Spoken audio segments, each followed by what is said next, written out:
Hari ini kita bertemu lagi di program Radio Mindset dan kita akan membahas sebuah topik yaitu 80% vs 20%. Mungkin bagi teman-teman agen properti paham bahwa ini adalah rumus hukum Pareto.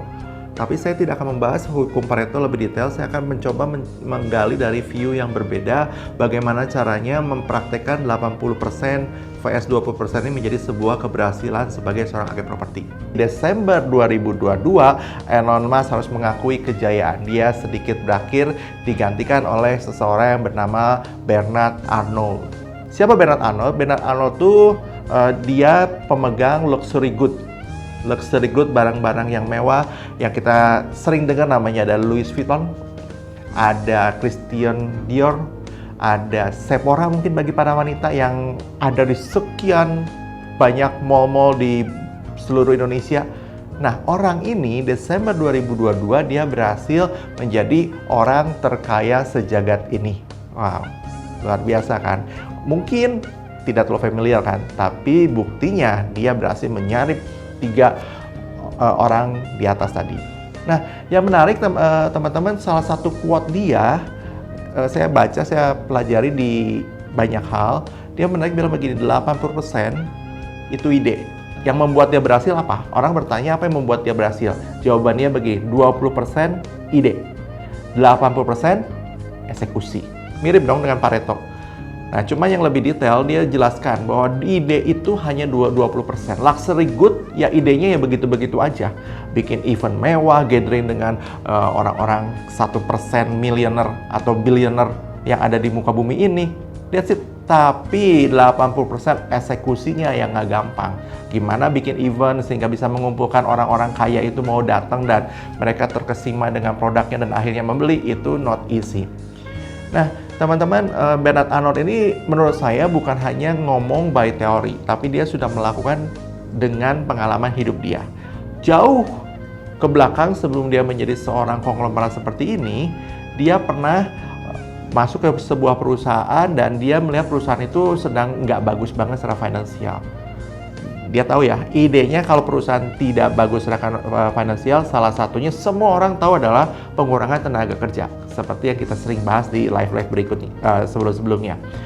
Nah, tapi nggak banyak orang berani melakukan pengurangan tenaga kerja. Ya, Bernard Arnault melakukan langkah yang sangat luar biasa sekali di masa itu, di zaman itu. Kalau hari ini mungkin langkah itu biasa-biasa aja. Tapi di zaman itu langkahnya sangat fenomenal ketika dia melakukan pemutusan hubungan kerja PHK ke 9.000 karyawan di perusahaan itu. 9.000 loh. Satu aja bisa bereaksi, 100 bisa bereaksi. Ini 9.000 dipecat pada saat yang nyaris bersamaan sehingga dia dijuluki di masa itu sebagai seorang Terminator. Nah, teman-teman, dia melakukan apa yang ada dan dia yakini 20% ide, 80% eksekusi. So far, happy ending. Perusahaan itu secara cash flow baik dan akhirnya growth, bisa survive dan menjadi perusahaan yang baik. Teman-teman, 80% eksekusi itu yang membuat seseorang berbeda. 20% ide mah semua bisa sama. Hari ini dengan banyaknya live seperti ini, banyaknya YouTube, banyaknya konten-konten dan banyak sekali yang bisa diterima atau dibaca lewat internet, ide menjadi kurang lebih ya begitu-begitu aja. Tapi yang membedakan keberhasilan 80% adalah eksekusi. Persis seperti kalau teman-teman di sini mau berhasil menjadi seorang agen properti. Yang membedakan adalah eksekusimu. Yang membedakan adalah eksekusimu. Ketika eksekusi benar-benar dijalankan dengan baik, mestinya hasilnya akan jauh lebih maksimal. Tapi banyakan lebih hanya berakhir di 20% ide saja. Nah, ada tiga hal yang saya mau sharing ke teman-teman agent dimanapun berada ini. Ada 3 hal yang saya mau sharingkan mengenai eksekusi.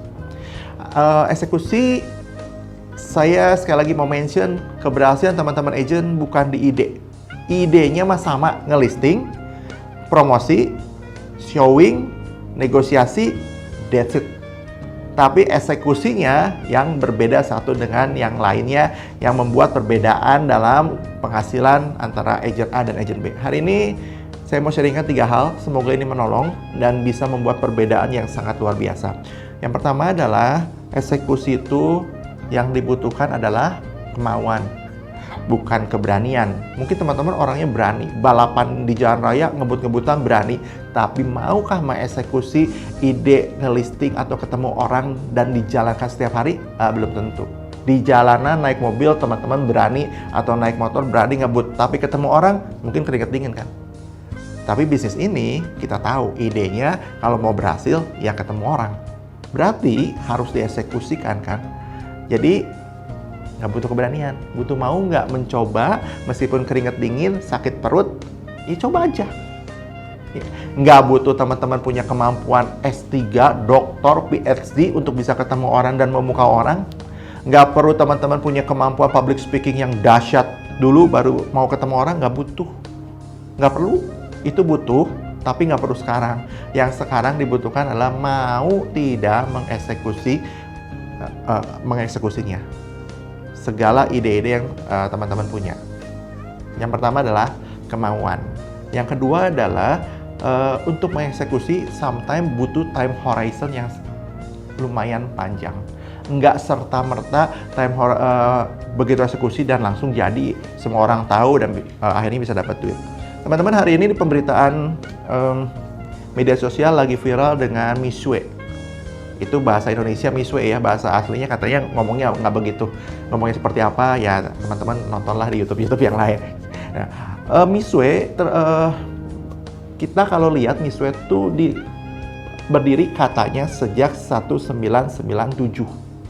Tapi tahukah teman-teman 1997 dia baru berhasil booming tuh tahun berapa? 2006. Dia melakukan terus, lihat kiri kanan.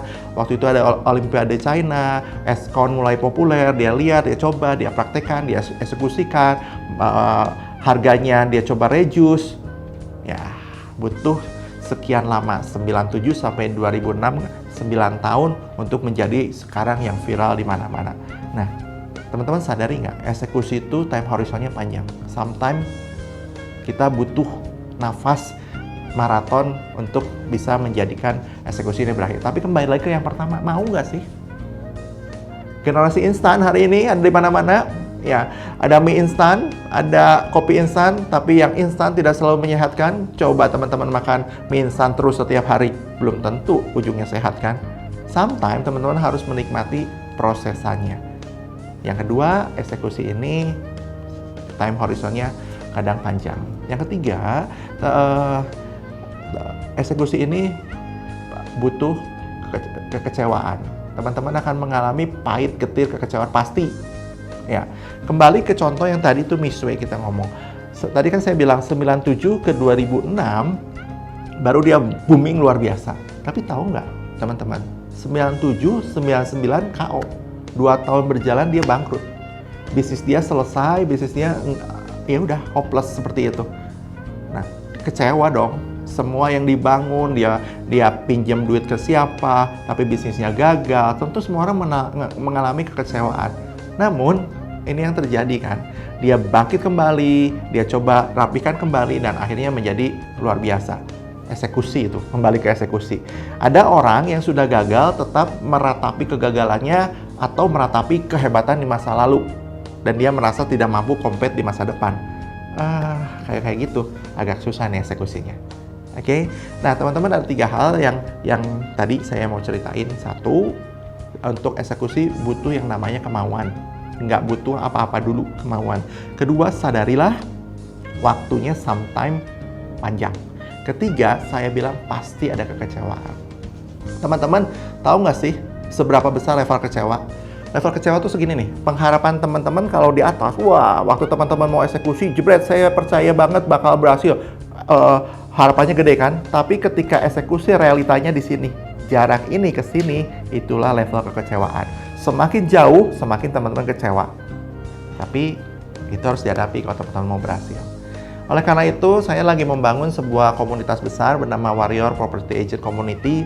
Karena untuk eksekusi itu teman-teman nggak bisa sendiri, apalagi di zaman sekarang. Teman-teman rentan sekali dengan kekecewaan, rentan sekali dengan putus asa, rentan sekali dengan menyerah. Oleh karena itu, butuh satu lingkungan, komunitas, atau vibrasi yang positif, yang saling mendukung, saling bisa sama-sama bergerak.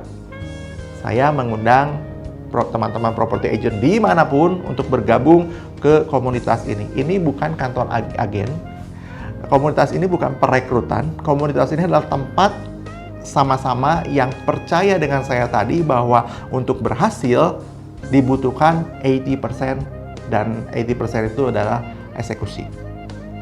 Oke, kalau teman-teman tertarik, DM lah di IG atau di FB ini. Nanti kita akan ngobrol lebih lanjut lagi dan yuk manfaatkan 3 tahun ini menjadi tahun yang gila gemilang dan merubah hidup kita dengan sangat luar biasa kalau melakukan eksekusi sebanyak 80%. Sampai berjumpa lagi di IG Live berikutnya.